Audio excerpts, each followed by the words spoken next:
Welcome to Fox 5 Amplified. Two faces that you have not seen here before. I'm going to let you guys introduce yourselves and what you do here at the station. My name is Monica. I am senior executive producer here. I felt like she had to think about that for a while. I did. Either her name or what she does here, I'm not sure. And I'm Bose. I work as a photographer in the Moore Show. All right, so these two, and I've learned that maybe half of this building, were born in Hawaii. And I know that when I moved here, a lot of people told me, oh, this is the ninth island, and, there's people that live out here, and everybody is from Hawaii. But then I'm just learning today that most of our station is from there. The reason that's relevant to this Amplified is that if you saw our story a couple weeks ago, there's this guy named Frank De Lima. And I say there's this guy named, everybody that hears that and they're from Hawaii is like, oh man, Frank De Lima. And he was here in town doing a comedy show, and you guys got to go out with Joe V. Hill and talk to him. What's funny is I remember the day you guys went, you don't know this, but I was standing in the hallway and I overheard you all talking about you were meeting Joe somewhere, and I'm like, that's kind of weird. Monica's leaving the building. Bo's working on a news shoot. Like, I don't know what's happening. I didn't realize that this guy was, well, I didn't know what it was at the time, that this guy was such a big deal. So tell us about Frank De Lima, who he is. He's kind of a legend. What do you say? Yeah. He's a legendary comedian, mostly like in the 80s, 90s. And now he lives here in Vegas. So it's kind of a cool, move here to the Ninth Island. So now he was talking about, let's go back to when you're growing up in Hawaii. He is like all over TV, right? So he kind of was famous for different reasons to like different generations. So that's what was so cool about when we did the story, because a lot of like older people were coming up and recognizing him from his comedy shows. But he also started his nonprofit where he would go to schools, and so he would sell out shows like on the weekends, but then during the week comedy shows, he was like, comedy shows. Show, yeah. But during the week he would go to a bunch of schools around the entire state and use his comedy as like a jumping off point to like get the kids' attention, and then positive messages of like take care of your body and like positive messages to the kids. Because his background was also he was going to become a priest. So, but he did so many school programs to where he was visiting 200 schools a year, and he did that for 50 years. So he really touched almost everyone who grew up in Hawaii for a extended period of time. Yeah, it's like millions of students. Right. He said 250 schools a year for 50 years. Wow. And he financed it himself. So he paid for all of his travel. Mm-hmm. He didn't have sponsors or anything. And he went to your school. Did he to speak or? Her school? school? Your school to speak. Yeah. Okay. Yeah. So, and I guess he obviously he's got comedy. He's sort of a little bit of a variety type of guy, because it's not just like stand-up comedy. There's like, he dresses up as things. And one of the things he did was this commercial. We played a little bit of it in the story, which was for cabs in Hawaii. Mm-hmm. Yeah. Mm-hmm. Tutu? What is this? So tutu is grandma? Like, Tutu that's means what grandma. You would say grandma. But Yeah. the phone number for this place was 222222. 42222. Is it one of those commercials you guys can like totally recite because you've seen it a million times? Yeah. And that's what he would do. And when people were stopping by, he'd say, "What's the number?" Or he has clips where he'd ask the crowd, "What's the number?" And they would all shout it back to him. 4222222. So you were never without a cab then in Hawaii, because you always remember that number. Well, and it's funny because even the outer islands where we didn't have cabs, You have and cabs, still yeah. everyone You knew still the got the same commercial. TV. Yeah. Okay, so he came here. He was talking about how he was doing show. I think it was Sam Boyd that brought him out here. Somebody brought him out here to do shows down in downtown, and so he's been kind of one of those people going back and forth for quite some time as well. And now the California Hotel, since all the Hawaiians go there because they gamble a lot, and I don't know why they go to the Cal. It's the closest thing to Hawaii. I don't know. That's how Sam Boyd marketed it, and that was his whole view when he built it too, was to really attract like Hawaii. So it's just deep rooted history there. So a lot of the old school people from Hawaii have their reunions at the Cal. Okay. And he says he performs at a lot of the reunions. So that's kind of his there's every weekend it seems like there's a reunion. And so now he's moved here to Vegas permanently. Moved here since last year, January. And he's continuing to do his shows? Yep. When he can, yeah. Yeah. Okay, so you get to meet all sorts of people in your job. Probably what most people would consider really big celebrities when you're doing the Moore shoots with Danny and all those things. Was it interesting to meet this guy, though? Because even though he may not be as big of a celebrity as some of the people you've probably interviewed or seen before, but to you, I mean, this guy was a pretty. I mean, big celebrity. he's a legendary comedian. My uncle used to be his bass player, so Okay. I never got to meet him. Huh.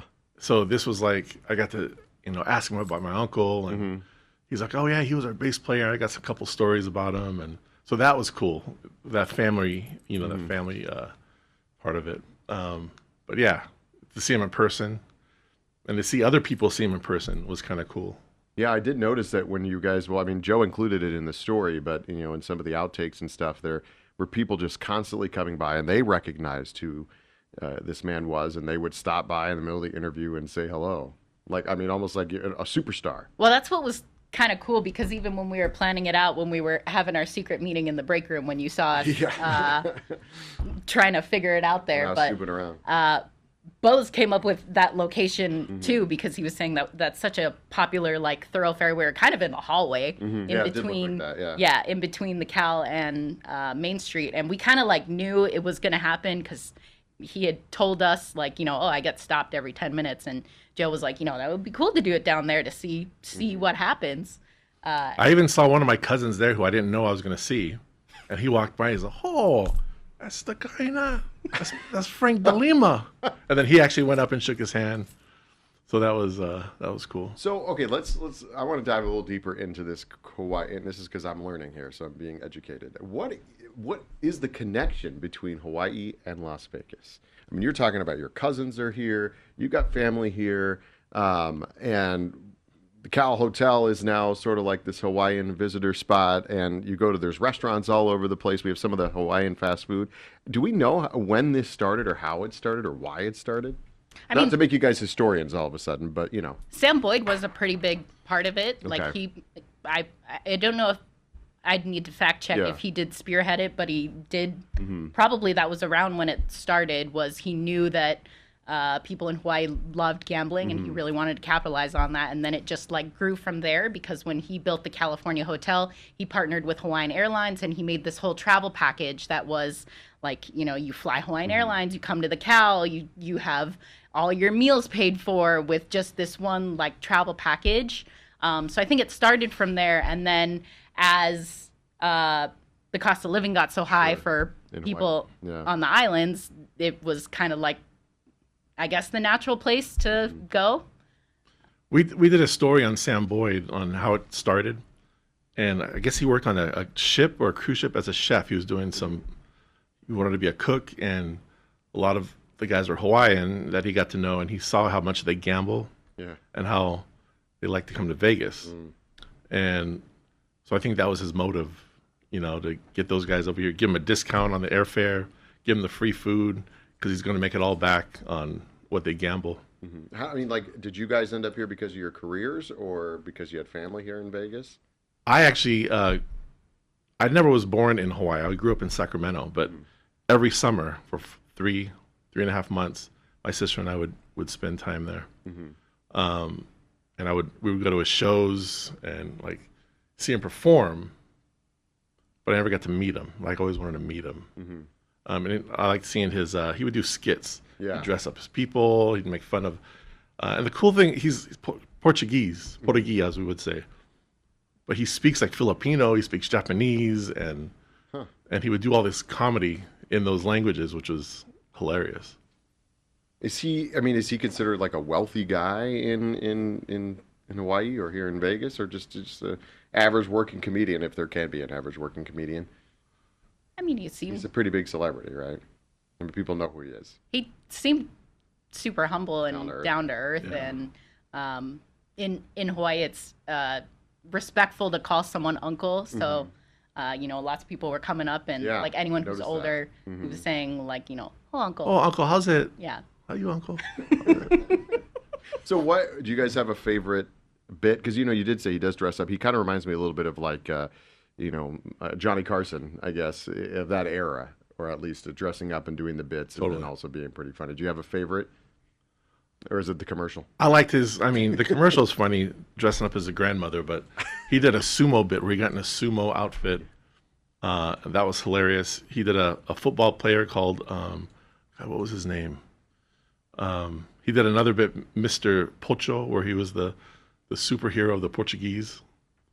So he would protect all the Portuguese. His name was Mr. Pocho. I was like, yeah, it's funny. And there's another comedian called Mel Kabang, and they would sometimes do skits together. Okay. It was hilarious. So this like he was on TV in Hawaii. I mean, commercials and then obviously shows and things like that. So and then he started doing them here. So that's kind of I guess where his connection became back and forth. And I'm sure he's been on TV here before we put him on TV. But now a lot of people know he's here all the time, and it was cool to see him because for somebody like me, I had no idea.